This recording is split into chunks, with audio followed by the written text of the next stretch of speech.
Bună tuturor! Bine ați venit, bine ați revenit! Eu sunt Meme și înainte de toate vă reamintesc cât de minunați sunteți. Menționez din suflet că mi-ați lipsit și mi-a fost dor de voi, însă de ceva timp mă lupt efectiv cu o gripă extraordinar de ciudată, nici nu știu cum să o definesc, atât eu cât și fetița mea. Drept urmare, această pauză, această absență motivată este din cauza că ne-am îmbolnăvit. Nu am putut să mișc nimic, să fac nimic, deși mintea și spiritul mis la locul lor. Corpul nu m-a ascultat, nici vocea, nici timpul nu mi-a fost de ajutor aceste zile. Drept urmare, mă bucur tare mult să fiu din nou alături de voi. Sper să vă regăsesc cu bine, să vă regăsesc cel puțin sănătoși. Sunt niște viroze ciudate printre noi zilele acestea. Feriți-vă cât puteți și aveți grijă de voi. Haideți să vedem ce ne aduce energia momentului. Atât de dor mi-a fost. Mă uitam cu drag la spațiul meu de lucru și la birou și mi-aranjam cărțile și micul meu sanctuar aici, fără să am posibilitatea de a face mai mult de atât. Iată, în acest moment sau în momentul în care accesați clipul, avem de-a face cu un mesaj. Primiți un mesaj blând, un mesaj bun. Avem aici simbolul porumbelului, care este, după cum știm, caracteristic păcii și o culoare roșie. Posibil să fie vorba de relația de iubire, dar nu numai. Un mesaj pe care îl așteptați și un mesaj care vine către voi și în întâmpinarea voastră cu bine și cu drag.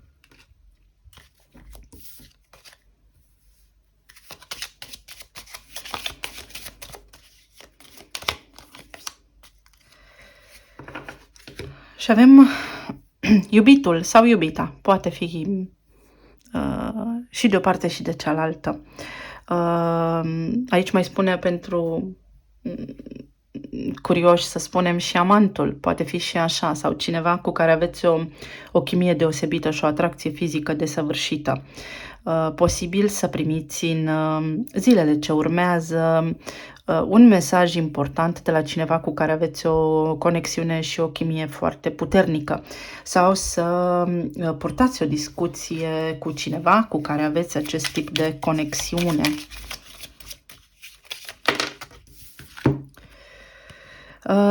Avem cartea gelozia. Cineva este gelos.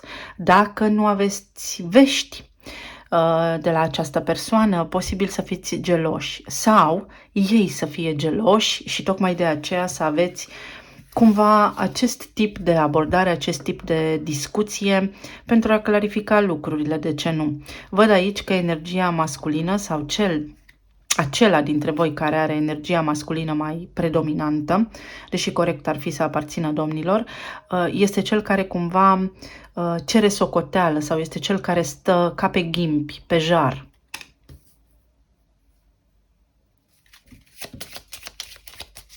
Este cineva care se gândește constant la voi, să știți că sunteți prezent în gândul și în mintea lor. Și aici avem cartea care spune tristețe. Cineva este trist, posibil că nu are vești, fie voi de la persoana iubită, fie persoana iubită de la voi. Iată că avem același motiv aici, vedeți, un trandafir roșu, cum este și aici această culoare, și atunci mesajul acesta care vine sfârșește o perioadă de tristețe și de așteptare. Posibil, într-adevăr, să fie un mesaj sau o discuție în care să fiți nevoiți să clarificați ceva aspecte care au legătură cu gelozia. Aici avem judecătorul, dar este un moment în care energia dintre voi doi se poate clarifica. Asta în cazul în care sunteți într-o relație sau sunteți, nu știu, cumva separați de omul pe care voi îl iubiți în acest moment. Situația vine ca un echilibru, ca o balanță, să echilibreze și să limpezească puțin atmosfera dintre voi doi în acest moment. Și aici avem cuvântul copil. Copilul exprimă puritatea în viața noastră, exprimă lucruri foarte ușoare, copiii nu au condiționări. De ce spun asta? Pentru că gelozia vine cumva ca o condiție, da? E o condiționare, scuzați-mă, a iubirii. Și atunci energia aceasta a copilului poate veni între voi ca o energie ajutătoare, da? Prin care să renunțați amândoi la gelozie, pentru că prin acest mod și prin a crede lucruri cu care voi v-ați obișnuit deja sau prin a manifesta tipare în viața voastră cu care voi v-ați obișnuit deja, să echilibrați situația pentru a vă merge bine în relație. Vom vedea dacă se aplică acest lucru și persoanelor singure. Și aici avem cuvântul maladie sau boală, ceva ce mă ține imobilizat, da? Sunt imobilizat în acest moment din cauza tristeții, pentru că aștept cu nerăbdare acest moment și stau ca pe ace, stau ca pe ghimbi, pentru că nu știu nimic despre această persoană și atunci sunt invitat de către energia momentului să iau lucrurile mai ușor, pentru că situația se echilibrează și pentru că am oportunitatea să port această discuție cu omul la care eu mă gândesc pentru a limpezi apele dintre noi. În egală măsură aici mai poate fi discuția despre un copil care posibil să fie între voi doi ca parteneri. Este o altă situație, un alt scenariu pentru care să vă luptați cu ghilimelele de rigoare sau care să fie cumva la mijloc între voi doi și să aveți grijă că posibil copilul să simtă energia tensionată dintre voi. Fiți cu băgare de seamă și în această direcție. Haideți să vedem pe categorii ce ne spun cărțile. Iată, voi lua la relație aceste 3 cărți și avem pusnicul, avem puterea și 5 de bâte. O luptă pentru putere, o luptă din orgoliu, gelozie, mai explică cărțile acestea, pe care o avem și aici, prin care vă creați acest conflict, da? Susțineți efectiv, cumva sub o formă sau alta, ambii parteneri, acest conflict. Energia momentului vă indică retragere și izolare energetică, în sensul că este nevoie de puțină analiză și de puțină introspecție și de puțină obiectivitate, astfel încât situația să se echilibreze. Aici cărțile spun clar că situația se echilibrează și lucrurile intră într-un ritm normal, atâta timp cât atât voi, cât și partenerul vostru priviți obiectiv lucrurile și încetați dacă aveți vreo dispută, pentru că există și posibilitatea ca aici să aveți o dispută. Pentru cei singuri este o oportunitate prin care să cumva renunțați la așteptări sau la un anume tip de așteptări și să lăsați viața să-și producă magia în realitatea voastră. Să vă gândiți un pic, să fiți un pic realiști, pentru că s-ar putea să proiectați niște așteptări cumva mai puțin realiste, care să nu vă permită manifestarea unui partener în viața voastră, din cauza că poate pretențiile voastre sunt prea mari sau, cine știe, poate voi aveți un anume tipar sau un anume ideal de om și cumva constrângeți energia, nu știu dacă mă înțelegeți. S-ar putea ca pentru voi să fie mai bun alt tipar și atunci cumva împiedicați manifestarea. Aici văd o nouă oportunitate, o deschidere de drum stabilă, plină de iubire, pentru că avem culoarea verde, și o încununare. Este o reușită pe plan relațional dacă atât voi cât și partenerii voștri renunțați la orgoliu. Este o oportunitate de a intra către nu către ci către o relație sau către o nouă oportunitate de a fi împreună cu acest om sau de a găsi pe altcineva, tradițională și curată. Exact ăsta este cuvântul pe care vreau să-l spun.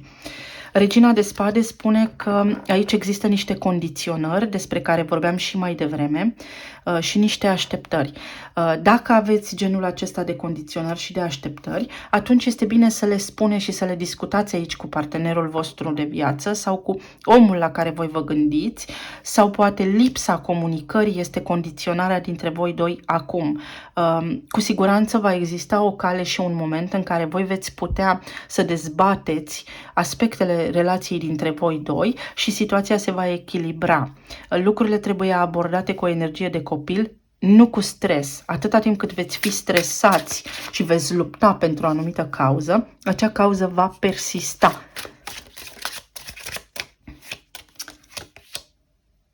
Regele de cupe. Iată că ajungeți la armonie. Unii dintre voi, într-adevăr, manifestați în viața voastră când curățați efectiv gândurile acestea și așteptările prin a lăsa lucrurile să se întâmple. Sunt mai multe scenarii aici. Pentru cei care sunteți în separare acum, prin energia damei de spade, puteți face apel la o conduită și la o doză de realism de care poate nu ați dat dovadă înainte, prin a avea curaj să trasați niște linii clare și niște condiții, niște așteptări realiste celui pe care voi îl iubiți, și atunci cel pe care voi îl iubiți, având totul clar, cumva am aici sentimentul că își va cere scuze, se simte cumva rău și se simte cumva vinovat de faptul că v-a cauzat tristețe. Pentru cei care sunteți singuri, atunci folosiți-vă de timpul pe care îl aveți acum să vă trăiți viața frumos, să trăiți în momentul prezent și să aveți grijă de voi și să vă bucurați de lucrurile mărunte pe care le aveți de făcut și de care beneficiați în acest moment, pentru că există în fața voastră, iată, aici potențialul ca cineva să vă declare realmente dragostea. Odată cu intrarea lui Jupiter în Berbec, veți vedea așa o avalanșă de energie nouă care vine acum în întâmpinarea noastră pentru a ne redefini iubirea, relația, eu-ul, personalitatea și așa mai departe. Deci veștile aici pentru relație sunt bune. Vreau să mai iau o carte oracol, uite.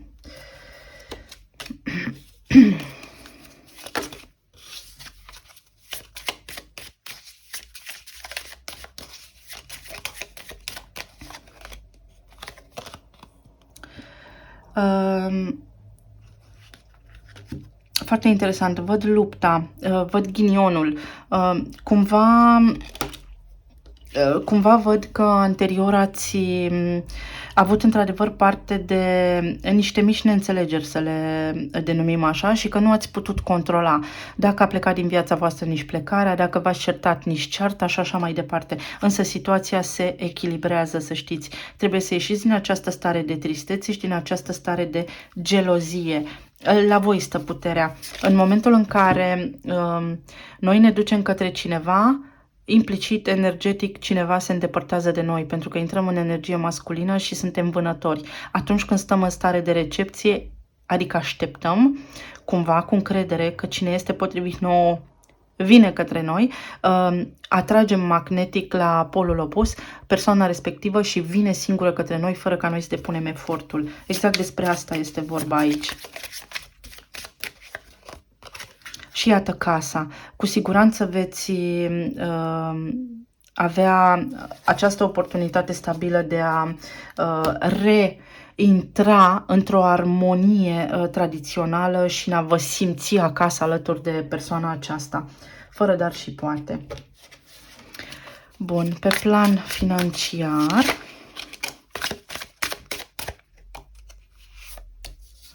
și le scot și pe cele pentru sănătate sau stare emoțională.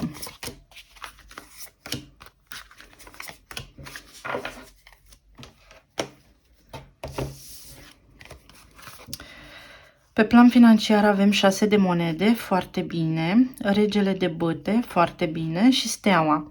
Pe plan financiar, dragii mei, cred că veți primi o propunere de promovare sau cel puțin veți primi pe masă, scris negru pe alb, ceva ce vă doriți de ceva timp. Vă doriți o schimbare care cumva este, să spunem așa, cu un sens de predestinare în viața voastră, ceva mai mult, urcați o treaptă profesional, fie la nivel de responsabilitate, fie la nivel de buget.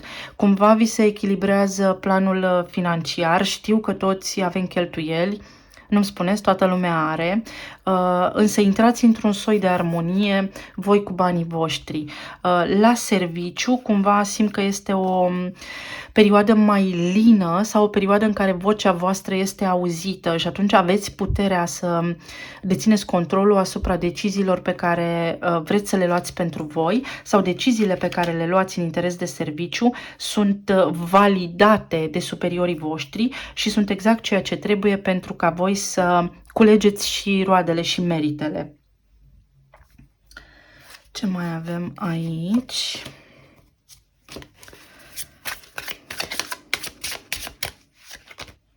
Soarele.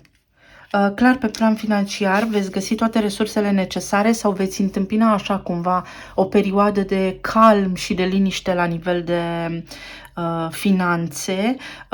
S-ar putea cumva așa din senin să apară o nevoie de a cheltui sau să apară o plată pe care poate nu ați prevăzut-o, însă din nou veți găsi cumva remediul pentru a ieși din povestea aceasta triumfători. Pajul de monede vorbește despre a primi o sumă de bani meritată de voi, dar cumva neașteptată, de undeva, de unde nu vă așteptați. Primiți niște bani pe care cu siguranță nu îi așteptați. Nu sunt mulți, dar sunt bineveniți. Pe partea emoțională sau de sănătate avem turnul, lumea și cavalerul de monede. Aici fie primiți un diagnostic pentru care sau pe care îl așteptați de foarte mult timp și de acum înainte începeți, să spunem, un fel de terapie, un soi de terapie, fie pentru unii dintre voi mergeți la doctor și primiți cumva o veste neașteptată. Voi mergeți pentru un control de rutină și vă dați seama că era neapărat necesar să mergeți pentru că în urma vizitei descoperiți niște lucruri importante. Aici văd o carte care reprezintă taurul, iar taurul guvernează gâtul, taurul guvernează sistemul endocrin, este guvernat de Venus, care la fel are legătură cu sistemul endocrin, deci ceva pe partea întregului sistem endocrin, dar și glanda tiroidă, s-ar putea să vă dea ceva bătaie de cap. Sau ați avut parte recent de un șoc emoțional, ceva neașteptat, pe care acum este nevoie să îl vindecați și este ceva ce trebuia neapărat să se întâmple în viața voastră pentru ca voi, în loc să mai faceți dreapta, de acum încolo să faceți stânga, pentru că acela este drumul vostru. 6 de spade vorbește despre liniște și suport, despre a pleca pe un drum al vindecării. Iată că voi vă vindecați. Aceste mici provocări medicale pe care le aveți vin către voi, dar și soluțiile și remediile pentru ele sunt aici. Pe unii dintre voi văd cu ceva stări de nervozitate sau posibil să fie traversat perioade de foarte mult stres recent. Spânzuratul. Aveți nevoie cu toții de o pauză. Folosiți-vă de perioada sărbătorilor pentru a găsi liniștea de care aveți nevoie. Aceste cărți îmi vorbesc despre liniște, dar vedeți că vorbesc despre liniște și sufletească, nu doar de corp fizic. Și aici este 7 de spade. Ați negat o foarte lungă perioadă de timp nevoia de a vă îngriji, sau poate nu ați avut timp, sau poate nu ați avut resurse financiare. Pe unii dintre voi vă văd că amânați vizite la stomatolog din vari motive. Încercați să vă țineți de un program, încercați să vă alocați ceva bănuți pentru asta. Și avem nebunul. Depășiți aceste provocări medicale pe care le aveți cu succes. Dacă vorbim de partea emoțională, atunci este nevoie să intrați în contact cu sufletul vostru și să remediați puțin gândurile pe care le aveți, să aveți mai multă încredere, să știți că vă simt așa ca și când v-ați fi pierdut încrederea și credința, ca și când lumea voastră s-ar fi oprit cumva în loc și nu știți ce să faceți de acum înainte. Aici avem foarte interesant cadoul. Dar este un cadou are foarte multe detalii mici cartea aceasta, nu știu dacă v-am mai spus, eu port ochelari și sunt nevoită să mă uit cu atenție la fiecare detaliu. Este un cadou neașteptat, este un cadou din partea divinității, deci primiți ajutor din partea divinității să traversați niște provocări medicale, poate de care nu erați conștienți, cu o mai mare ușurință și cu foarte mult succes. Pe partea emoțională, de asemenea, dacă până acum ați suferit în povestea aceasta de aici, iată că avem aici maladia sau tristețea sau o mică boală, sau poate copiii voștri au fost recent bolnavi sau se luptă cu viroze, așa cum a fost și cazul meu, veți depăși acest moment și acest obstacol, pentru că sunteți în punctul în care începe vindecarea voastră. Talismanele.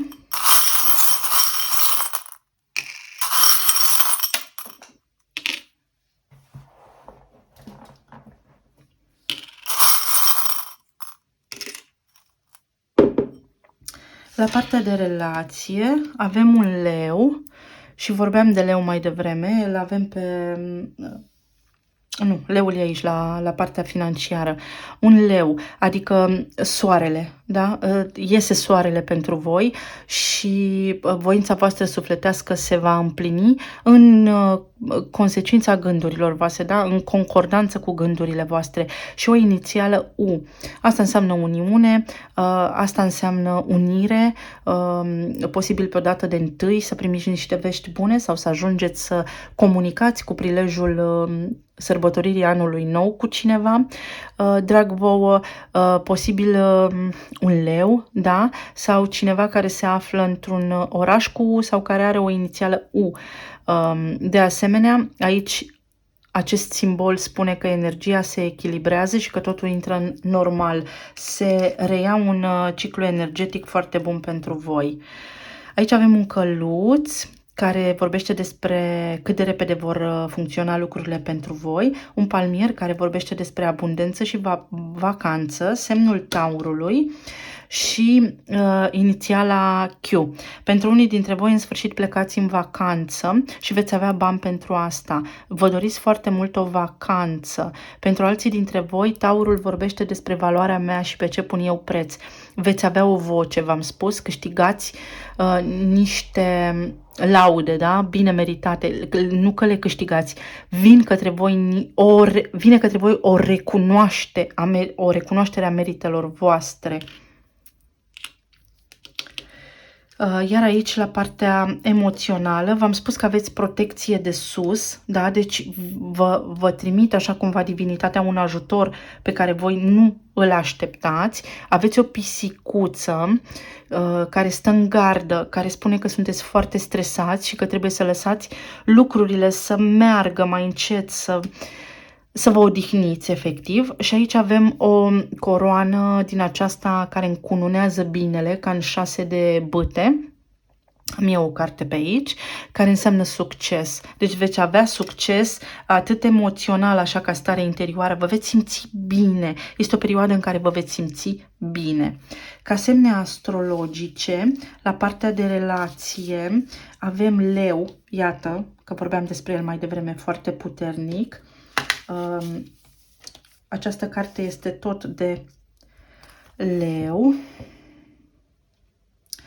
Avem toate semnele de pământ, Taur, Capricorn, Fecioară, Fecioara din nou, foarte puternic, avem Gemeni și avem Scorpion. La partea de plan material sau financiar avem Taur, avem Leu, avem Vărsător, din nou Leu și toate semnele de pământ, dar mai predominant Taur. Deci o energie de Taur foarte puternică și aici. Iar la partea aceasta de sănătate și plan emoțional avem Pești, avem Gemeni, avem Pești din nou foarte puternic, Vărsător, avem Taur, avem Săgetător și Berbec sau Scorpion. Voi mai lua o carte așa ca sfat general.